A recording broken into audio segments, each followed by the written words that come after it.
तो देखिए students, illustration 2 तक हो चुका था इंटर प्रोसेस प्रॉफिट में। अब हमारा नेक्स्ट टॉपिक है inter process profit accounting process. अब जैसे कि अब हमने पीछे 2 इलस्ट्रेशन की, तो आपने देखा कि हमने हर प्रोसेस में प्रॉफिट ऐड किया और प्रॉफिट ऐड करके जो अमाउंट आया उसको नेक्स्ट प्रोसेस में ट्रांसफ़र किया। तो अब ये देखिए कि उस प्रोसेस का जो क्लोजिंग स्टॉक है, मतलब प्रोसेस ए का जो क्लोजिंग स्टॉक है जो बी में ट्रांसफ़र हुआ, इट मीन्स उसके क्लोजिंग स्टॉक में भी प्रॉफिट का अमाउंट है ना। और जब प्रोसेस बी से सी में गया तब भी हमने उसमें प्रॉफिट ऐड किया, और जब बी का जो क्लोजिंग स्टॉक है वो सी का ओपनिंग स्टॉक होगा, है ना, तो उसमें भी कुछ प्रॉफिट इंक्लूड है। तो ये जो प्रॉफिट इंक्लूड है वो एक्चुअल में आपको रिसीव नहीं हुआ, इस प्रॉफिट को हम क्या कहते हैं, अनरियलाइज्ड प्रॉफिट। तो देखिए, under this method the output of first process after charging certain profit is transfer to second process, है ना। एक प्रोसेस का जो अमाउंट है प्रॉफिट ऐड करके फिर आप सेकेंड प्रोसेस में डालते हैं, and the output of second process after charging certain profit is again transferred to third process, फिर आप थर्ड प्रोसेस में डालते हैं। But in every process there remains certain stock, कुछ क्लोजिंग स्टॉक रह जाता है ना, which includes the part of profit of previous process, है ना। पिछले प्रोसेस का प्रॉफिट इसमें इंक्लूड है। This profit included in stock, इस स्टॉक में जो प्रॉफिट इंक्लूड है by the previous process is known as unrealised profit. Unrealised profit एक ऐसा प्रॉफिट है जो आपने प्रॉफिट शो तो कर दिया but you have not earned, आपने इसको कमाया नहीं है, जो आपको रिसीव नहीं हुआ है। इसलिए हम क्या करते हैं, at the end of the year amount of profit included in closing stock, जो क्लोजिंग स्टॉक में इंक्लूड है उसको निकालते हैं, शुड बी कंप्यूटेड, कैलकुलेट करते हैं, and the provision for unrealised profit, इसका प्रोविज़न बनाते हैं अनरियलाइज्ड प्रॉफिट का, should be made from the amount of total profit, कि आपने जो टोटल प्रॉफिट शो किया हुआ है उसमें से प्रोविज़न बनाते हैं हम, प्रोविज़न फॉर अनरियलाइज्ड प्रॉफिट, कि वो ये प्रॉफिट का वो अमाउंट है जो एक्चुअल में आपको रिसीव नहीं हुआ लेकिन आपने इसको प्रॉफिट में शो कर दिया है। और ये एंट्री करते हैं, देखो, P&L account debit to provision for unrealised profit, है ना। तो ये एंट्री होगी P&L अकाउंट की डेबिट साइड में। तो इस तरह से प्रोविज़न बनाकर आप net profit, net actual profit, real profit आप निकाल सकते हैं। And stock is also shown at cost, stock भी आपका कोस्ट पर आ जाता है ना। क्लोजिंग स्टॉक, क्या आपको पता होता है इस क्लोजिंग स्टॉक में इतना अमाउंट प्रॉफिट का और इतना इसका एक्चुअल कोस्ट है। तो अब इसको निकालने के 2 मेथड हैं, एक है जनरल मेथड, एक है कॉलमिनर मेथड। तो जो सेकंड मेथड है वो कंपैरेटिवली सिंपल है। अब देखिए, जो फर्स्ट मेथड है जनरल मेथड, इसमें क्या किया जाता है, process accounts are prepared in normal format, जैसे अभी हमने पीछे किया था क्वेश्चन नंबर 1 एंड 2, उस फॉर्मेट में हम प्रोसेस अकाउंट को प्रिपेयर करते हैं और इंटर प्रोसेस प्रॉफिट को उसमें ट्रांसफ़र करते हैं रेलेवेंट प्रोसेस में। उसके बाद there after the amount of unrealised profit, unrealised profit को निकाला जाता है, एक्चुअल प्रॉफिट निकाला जाता है, वैल्यूएशन ऑफ स्टॉक, जो क्लोजिंग स्टॉक है एट कोस्ट, वो निकाला जाता है।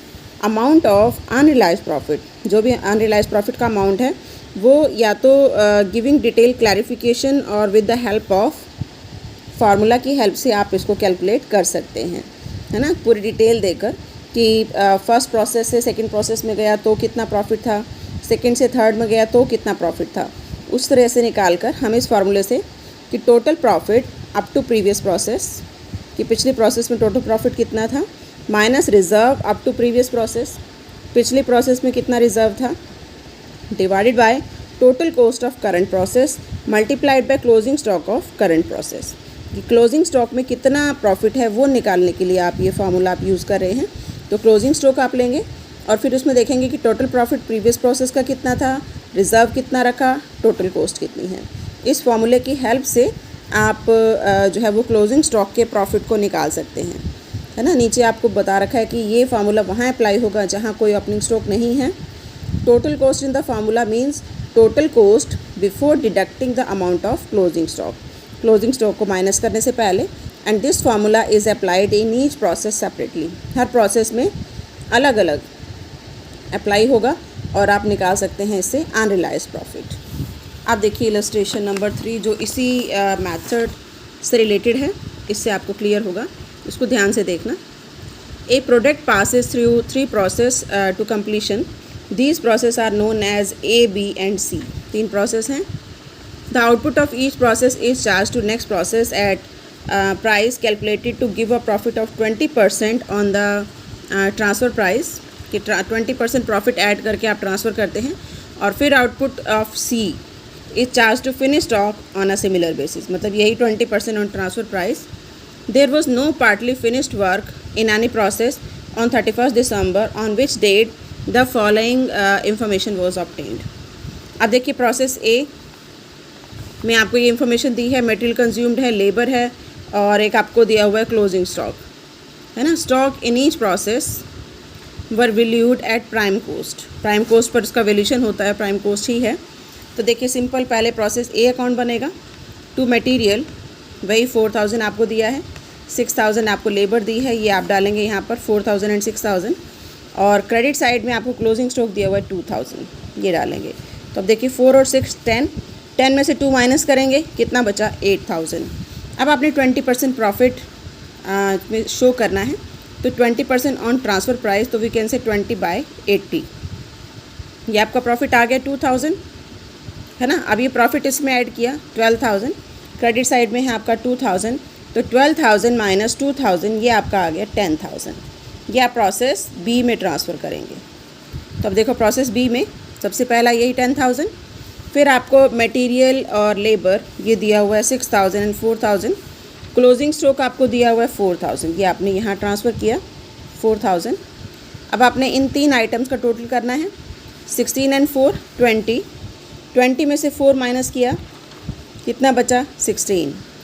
अब 16000 का 25/80, ये 100 नहीं है, सॉरी 80 है, ये 25/100 कर सकते हैं, क्योंकि 25% एट कोस्ट या 20% ऑन ट्रांसफ़र प्राइस, तो 25/100 या 20/80, तो ये आपका आ गया 4000, है ना. तो इसका आप टोटल करेंगे 24000, इसमें से आप 4000 माइनस करेंगे, तो ये आपका प्रोसेस सी में ट्रांसफ़र होगा 20000. यहाँ तक क्लियर है. उसके बाद देखिए प्रोसेस सी में ट्रांसफ़र फ्रॉम प्रोसेस बी 20000. ये मटेरियल लेबर दिया हुआ है आपको क्वेश्चन में, और ये क्लोजिंग स्टॉक भी दिया हुआ है. तो उसी तरीके से 20 + 2 + 8 कितना हो गया 30 में से आप ये 6 माइनस करेंगे 24, तो 24000 का 25/100 या 20/80, तो ये आपका आ गया कितना 6000. फिर आपने इसका टोटल किया 36000 माइनस 6000, तो ये आपका आ गया कितना 30000. ये आपने फिनिश स्टॉक में डाला, ठीक है. अब यहाँ पर देखो आपको सेल दी हुई है, ये फिनिश स्टॉक में आपने डाला. उसके बाद आपको क्लोजिंग स्टॉक दिया हुआ है 4000, सेल दिया इन्होंने 36000, ये आपने यहाँ पुट की, तो ये बैलेंस जो बचा ये क्या है आपका प्रॉफिट. अब देखो हर प्रोसेस में प्रॉफिट है. अब टोटल प्रॉफिट कितना हुआ, प्रोसेस ए में प्रॉफिट कितना था 2000, प्रोसेस बी में प्रॉफिट कितना था 4000, सी में कितना था 6000, फिनिश स्टॉक में 10000, टोटल प्रॉफिट 22000. यहाँ तक क्वेश्चन है वेरी सिंपल. अब आपने करना क्या है कि जो क्लोजिंग स्टॉक है हर प्रोसेस का, है ना, चाहे वो प्रोसेस ए है, चाहे बी है, चाहे सी है या फिनिश स्टॉक है, उनमें कुछ ना कुछ प्रॉफिट का अमाउंट इंक्लूड है. वो प्रॉफिट आपने निकालना है, जिसको हम कहेंगे अनरियलाइज्ड प्रॉफिट, वो अमाउंट आपने निकालना है. अब इसको ध्यान से देखना कि वो कैसे निकाला. सबसे पहला देखो प्रोसेस ए में जो क्लोजिंग स्टॉक है वो वैल्यूड हुई है एट कोस्ट, है ना, क्योंकि प्रोसेस ए में कहीं से नहीं आया था. प्रोसेस ए में प्रॉफिट ऐड करके फिर हमने बी में ट्रांसफ़र किया, तो प्रोसेस ए का जो क्लोजिंग स्टॉक है वो कोस्ट पर वैल्यूड हुई है, इसलिए कोई भी प्रॉफिट उसके अंदर इंक्लूड नहीं है. तो यहाँ हमने लिख दिया नील. ये क्लियर है. उसके बाद देखिए नेक्स्ट आता है प्रोसेस बी, कि प्रोसेस बी में जो क्लोजिंग स्टॉक ट्रांसफ़र हुआ, है ना, क्लोजिंग स्टॉक देखो प्रोसेस बी में कितना है 4000. इस 4000 में कितना प्रॉफिट है वो हमने निकालना है. अब इस बात को समझो, ये जो 4000 आया प्रोसेस ए से बी में, उसमें कुछ ए का है और कुछ बी का है ना. अब ए में जो ट्रांसफ़र हुआ था प्रोसेस ए से वो कितना था 10000. यहाँ देखो कि प्रोसेस ए में जो ट्रांसफ़र किया था हमने आउटपुट वो था 10000, तो यहाँ 10000 प्रोसेस ए से आया, और ये जो 10000 था वो प्रोसेस बी का था. इसका मतलब ये जो क्लोजिंग स्टॉक बचा हुआ है उसमें 10000 तो ए का है और 10000 बी का है. तो ये देखिए हम रेशो निकालेंगे कि इसमें ए का कितना है और बी का कितना है। तो output transferred from process A 10,000, from process B 10,000, 20,000 ऐसे हुआ। तो रेशियो क्या बनी 1:1। ये हमने रेशियो निकालने के लिए किया कि 4,000 का जो आपका क्लोजिंग स्टॉक है उस 4,000 में प्रोसेस ए का पार्ट कितना है और बी का पार्ट कितना है। ठीक है, तो ए का पार्ट कितना है 2,000 और बी का पार्ट भी कितना है 2,000। तो अब ये देखिए कि उसमें हम कैसे प्रॉफिट निकालेंगे। The stock of B amount to 4,000, it will be assume that half of it is related to process A and other half to process B. तो prime cost of 20,000 is composed of half share of each, इसको बता रखा है इन्होंने। इसलिए half of A stock मतलब जो 4,000 है उस 4,000 में से 2,000, 4,000 में से 2,000 तो प्रोसेस ए का है और 2,000 बी का है। अब 2,000 का 20% आपने प्रॉफिट निकाला जो आपका कितना आ गया 400। ये क्लियर हुआ कि कैसे निकाला हमने। Total closing stock of process B वो 4,000, लेकिन हमने इस रेशियो से ये निकाला कि प्रोसेस ए का इसमें जो पार्ट है वो कितना है 2,000 और प्रोसेस बी का जो पार्ट है वो कितना है 2,000। तो प्रोसेस ए के पार्ट में तो प्रॉफिट नहीं है, लेकिन प्रोसेस बी के पार्ट में प्रॉफिट है जो हमने निकाला कि 2,000 प्रोसेस बी का है। तो 2,000 का 20% ये आपका कितना आ गया 400। उसके बाद देखिए, उसके बाद प्रोसेस सी में देखो क्लोजिंग स्टॉक है 6,000। अब हमने ये देखना है कि इस 6,000 में कितना प्रॉफिट इंक्लूड है। अब ये 6,000 कहाँ से आया, जो ये 6,000 है वो कहाँ से आया कि प्रोसेस बी से, यहाँ देखो प्रोसेस बी से कितना अमाउंट ट्रांसफ़र हुआ था 20,000 और इसका अपना अमाउंट कितना है ये 2,000 और 8,000 10,000। तो ये रेशियो बनेगी कि प्रोसेस बी से ट्रांसफ़र हुआ था 20,000, प्रोसेस सी का अपना है 10,000, तो ये कितना हो गया 30,000, है ना। रेशियो बनी 2:1। इसका मतलब कि 2/3 जो ये 6,000 है, 6,000 का 2/3 तो आया है प्रोसेस बी से और इसका 1/3 है प्रोसेस सी का। तो ये देखिए, so 2/3 of stock of 6,000 comes from B, ये बी से आया, which include profit. Remaining 1/3 of C is valued at cost, है ना। जो 1/3 है वो कोस्ट पर वैल्यू हुआ है, लेकिन 2/3 में प्रॉफिट है। तो फिर हम क्या करेंगे कि 20%, ये देखिए 20% रिज़र्व ऑन 4,000, जो 2/3 है उसके ऊपर प्रॉफिट निकालेंगे और वो कितना आएगा 20% ऑफ 4,000, ये आपका आ गया 800। हुआ क्लियर 800। अब ये देखिए, ये जो 4,000 है ये 4,000 कहाँ से आया। ये जो 6,000 था यहाँ पर, इस 6,000 को हमने 2 पार्ट्स में डिवाइड किया कि 4,000 आया बी से और 2,000 है प्रोसेस सी का। अब इस 4,000 में से अगर हम 800 प्रॉफिट माइनस कर दें तो बचा कितना 3,200। ये जो 3,200 है ये अमाउंट भी तो कुछ प्रोसेस ए का है और कुछ प्रोसेस बी का है। इसको समझिए कि ये जो 4,000 है, जैसे 6,000 का क्लोजिंग स्टॉक है, ये क्लोजिंग स्टॉक में 4,000 है प्रोसेस बी का और 2,000 है प्रोसेस सी का। लेकिन जब ये प्रोसेस बी में आया 4,000 तो इसमें से कुछ प्रोसेस ए का भी होगा, ए से भी तो बी में गया था। तो आप ये वाली रेशियो फिर से यूज़ करेंगे 1:1। तो इट मीन्स ये जो 3,200 है इसमें से प्रॉफिट निकाल दिया हमने। ये देखिए 4,000 में से 800 माइनस किया 3,200, तो इट मीन्स इस 3,200 का हाफ बी से आया है और हाफ ए से आया है। तो इट मीन्स ए से भी कितना आया, इसका 1/2 और बी का अपना कितना था 1/2। तो जब ए से आया तो उसमें प्रॉफिट इंक्लूड था, है ना, बी वाले में तो नहीं था। तो फिर हम क्या करेंगे 3,200 इंटू 1/2 इंटू 20%, तो ये आपका 320 प्रॉफिट ये भी इंक्लूड है। ये चीज़ क्लियर हुई। देखो फिर से देखो हमने क्या किया, आपका क्लोजिंग स्टॉक था 6,000, इसमें देखना है प्रॉफिट कितना है। तो 6,000 को हमने 2 पार्ट्स में डिवाइड किया, रेशियो निकाली 20,000 इज़ टू 10,000 2:1। इसका मतलब 2/3 इसका जो बना 4,000 वो तो आया प्रोसेस बी से और जो 2,000 है वो आया प्रोसेस सी से, इसका अपना। तो 2,000 में तो प्रॉफिट इंक्लूड नहीं है जो इसकी अपनी प्रोसेस का है प्रोसेस सी का, लेकिन जो 4,000 आया प्रोसेस बी से उसमें प्रॉफिट इंक्लूड है ना। तो उसका हमने प्रॉफिट निकाला 4000 का 20% 800 3200।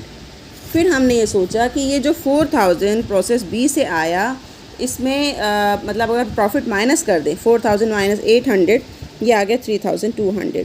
तो इस 3200 में प्रोसेस ए का भी तो होगा, प्रोसेस ए से भी आया है ना। तो बी का अपना प्रॉफिट नहीं है, इसमें ए का है। फिर हमने इसको 2 पार्ट्स में डिवाइड किया, रेशियो ये वाली ली 1:1 है ना। तो ये आपका आ गया 1600 1600 3200 का 1/2, इसमें भी 20% प्रॉफिट इंक्लूड है, तो ये आपका हो गया 320। तो टोटल प्रॉफिट जो इसमें इंक्लूड है 800 प्लस 320 1120।